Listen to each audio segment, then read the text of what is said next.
Hello, everybody. Good to see you. We have not done Marriage Moment in a long time. Where have you been? I've been right here. You have?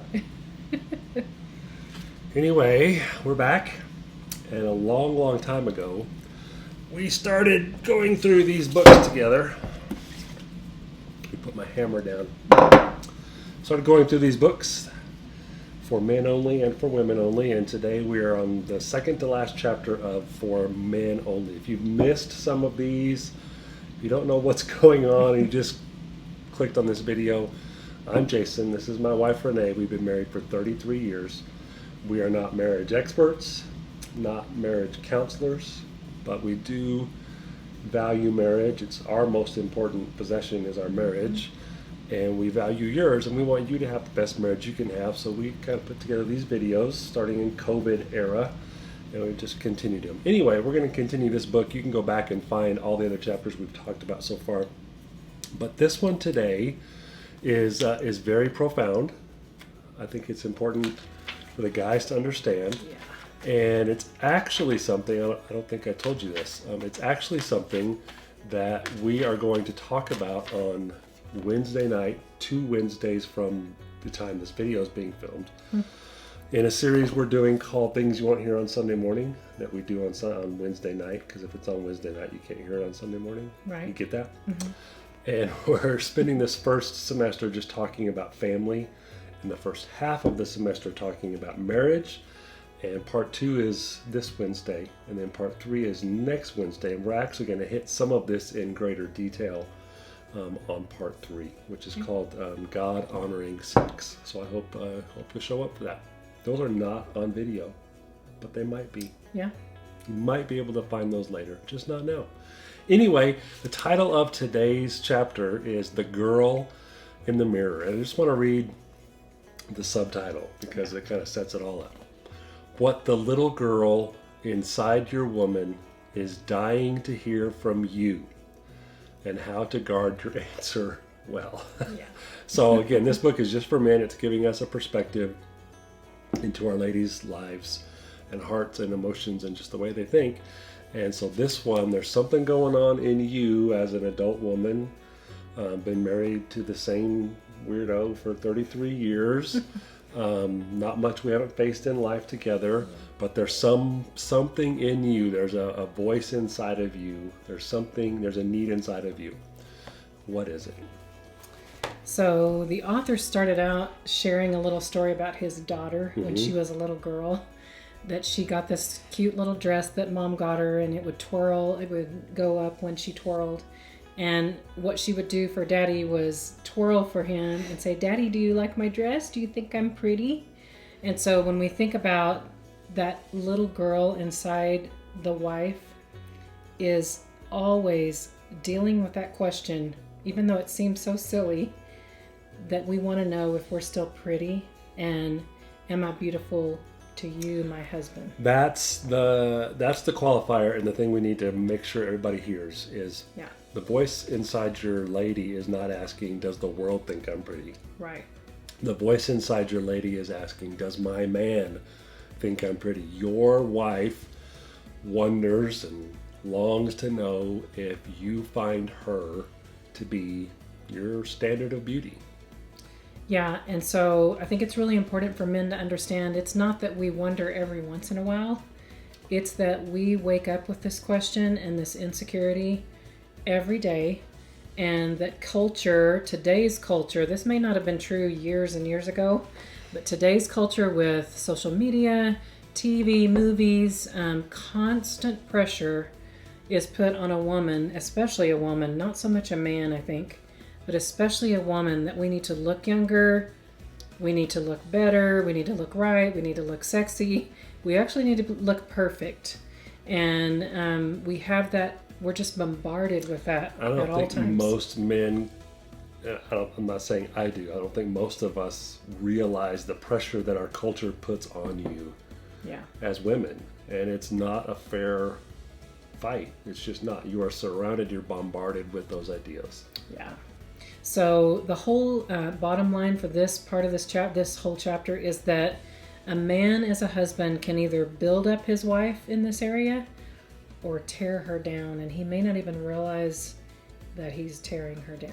And I would say if you're not intentionally, consciously aware of this and at least trying to build up, you are contributing to the tearing down. Yeah, and that's because hard. not hearing that voice is the same as just kind of tearing down that Right. confidence. You're leaving your wife with that question and being very vulnerable. If you're not saying it out loud, even if you're thinking it and you don't say it very often, Doesn't count. we're left with that question. Yep. So it's just part of the way a woman is wired. We've talked a lot about that in these videos, that we are wired so differently, and it's hard for a man to understand this because you really don't deal with this the way we do. So I think it's important for us to say, no matter how self-assured and successful a wife is or a woman, no matter how long you've been together, we've been married 33 years, it doesn't get to a point of you don't have to tell me anymore because we've been married so long, and it doesn't matter how young or old the wife is. So I think this is very a huge issue for a woman who's had children, because men need to understand that everything changes in our body. It is not the same, and we lose some control when we've given birth. And so, of course, we want to look good for our husband. It's a struggle, and we need to try our best, but it's almost like your body is, and the way you look is never the same after you give birth and you're rearing children. And so those of us that are we still have kids in the home, especially the women that have young children in the home, it's a huge question that we have that we carry with us every day. So I think it's important for men to understand that. So in the book, it starts out with 5 facts that a man needs to understand. So the first fact is that a little girl is still very much alive inside your wife. That little girl that's saying, "Look at me, am I pretty? Am I beautiful to you?" That's fact number 1. Fact number 2 is it is an everyday, and sometimes it's even subconscious issue for a wife. Sometimes we don't even realize that insecurity and that question is there. And then fact number 3 is, this is really important. In your house, there's really only one mirror, and guess who that mirror is? Your husband. The husband. That's a profound statement. Yeah. It's all you guys. Yeah, basically that means, especially for a God-honoring wife, the only person's opinion that I care about is my husband's. Right. I don't care what anybody else thinks. And I need to know what you think, and pretty often. And the fact number 4 is that every day you can reflect as that mirror back to your wife the words that she desperately needs to hear, or you leave your wife vulnerable with those questions, and then she's bombarded every day with what culture is saying about a woman and how they need to look. So fact number 5 is that in your hand as a husband, you're holding a hammer. We're going to talk about that. So you hold your hammer, and we're going to talk about how that comes into play as a husband. So I think this is another bottom line for this chapter, is that, guys, you are divinely positioned. You are positioned in this way by God as a husband to encourage and build up your wife because you love her. Yep. And a lot of people struggle with that just encouraging people altogether. But that's a command in the New Testament. Yeah. Several times we are told to encourage one another. And the first place you should do that is in your marriage, for sure, in your home. Yeah. So what's a man to do? What should we do?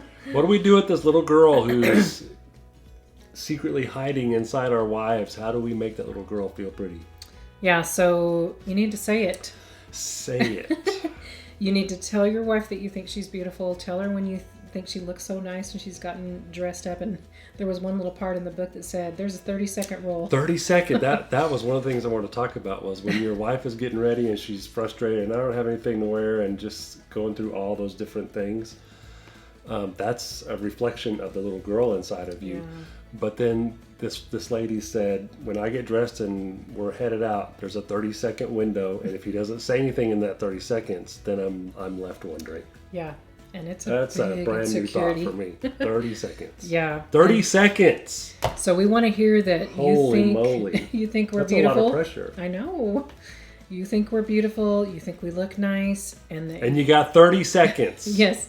And when you say that you're mine, that is huge. That goes straight to our heart. That we belong to you. So say it. Yep. Say it right away. Say it when you're thinking about it within Yeah. that 30-second window. Yeah.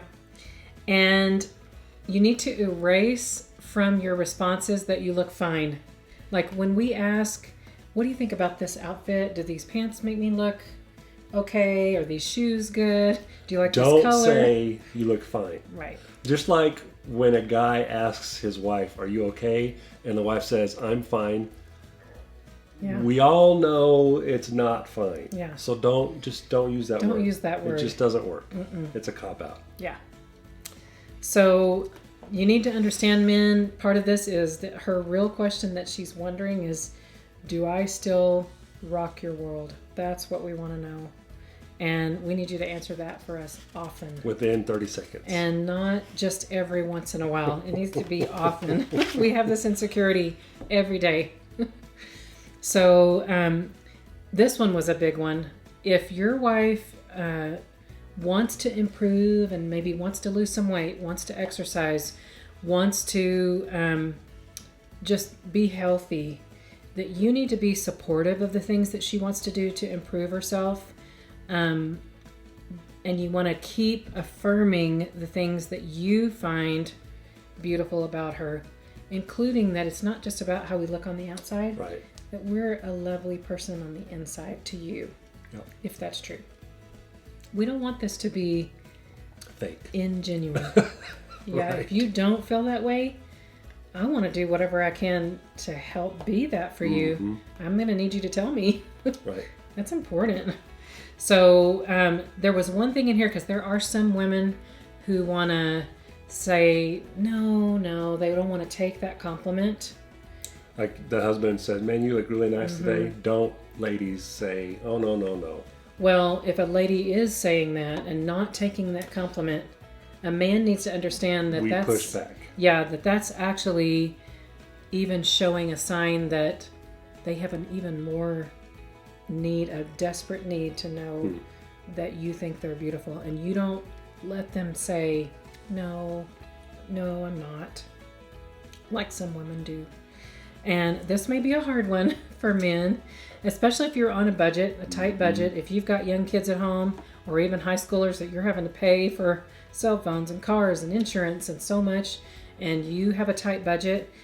You need to understand that when a woman needs to spend a little money on some new clothes, makeup, things that they need, even massage, hair appointments, which are pretty expensive, things that All they need. the girly stuff. The girly stuff. And you maybe you don't Makes understand. no sense to us whatsoever. And you don't have to spend that kind of money on yourself. Even though we don't care what your fingernails look like. Yeah. It's really important to us. And maybe we don't need to do all of it. And if we're on a tight budget, we need to pick something that we choose. Men need to see that cost as an investment. Investment in that little girl and your wife. Yeah. It's good. Yeah. So let's talk about your hammer.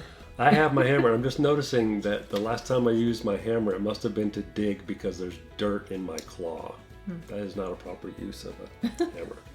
So we wanted to have the hammer just for everybody to remember that it's just such a visual thing for us to understand that a husband is tearing down or building up. And so it wants us to really get down into that if a woman sees her husband's eyes also affirming the beauty of another woman, even if they're just appreciating beauty, that hammer shatters the mirror. That one mirror that we only care about, that one mirror, it shatters that. So we have to be so careful, men. that we're not letting our eyes do that, because women notice that. Right. And that we've talked about this before, that a man has to decide, a Jesus following man, if they want to honor their wife, they have to decide that they're going to have a pure thought life, and this Yep. is part of that. Yep. And it's part of holding that hammer. So a woman whose husband doesn't control his looking and lusting after another beautiful woman will feel that she can no longer measure up to what her husband desires. Yep. And that's so painful It's for very a woman. painful. And if in your wife's mind, you just looking at another woman and admiring her for her beauty, and then maybe even dwelling on that, if that is a hammer to the mirror, then I'm going to say porn is like a wrecking ball. Yeah. It does the same thing, but with a whole lot more force. It is a choice that you can't make if you want to protect that little girl inside your woman. Yeah, and he mentioned a couple things about porn, and I know you can talk about it too, but that porn is a conscious choice. Mm-hmm. You know that we've talked about that men are wired differently with the visual, and sometimes it's hard for you not to notice a beautiful woman, and it helps if the woman can just be secure and say, I know, she's really pretty, let's don't look anymore. But porn is actually a conscious choice that a man is making, and it's very painful to a wife. And he mentioned some resources in the book, and I think we've mentioned this book, Every Man's Battle by Stephen Arterburn. So porn and that shattering, that wrecking ball to the mirror is giving this message to the wife that she is inadequate. She's not enough for her man. And talk about painful. Right. That's painful. So he ends the chapter with a story that I had heard before about, if you're old, you'll know who this guy is. If you're not old, you have no clue who this guy is. But he's definitely one of my sports heroes, is David Robinson, who played basketball for Navy, and then he was drafted #1 by the San Antonio Spurs. And one of the things I like about him, besides the fact that he was an MVP and champion and just an incredible player, is that he was a very vocal and outspoken Jesus follower. And for a long time, he kind of got a bad rap, and people would kind of tear him down because they observed him being pretty rude to the kind of the groupies and the hang-ons that follow along professional basketball players, the women who are trying to get something out of these guys, and he is very rude to them.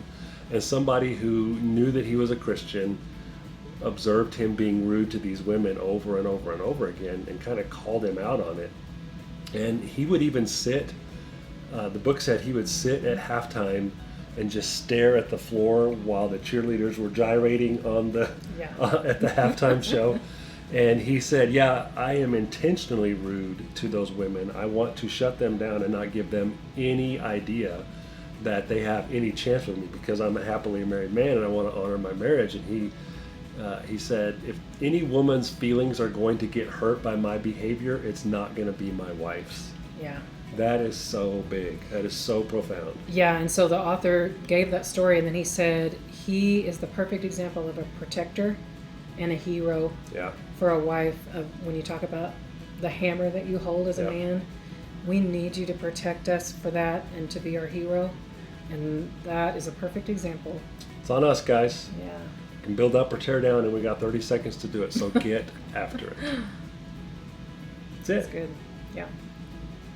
Not bad for having not done this in 6 months. Yeah. Bye.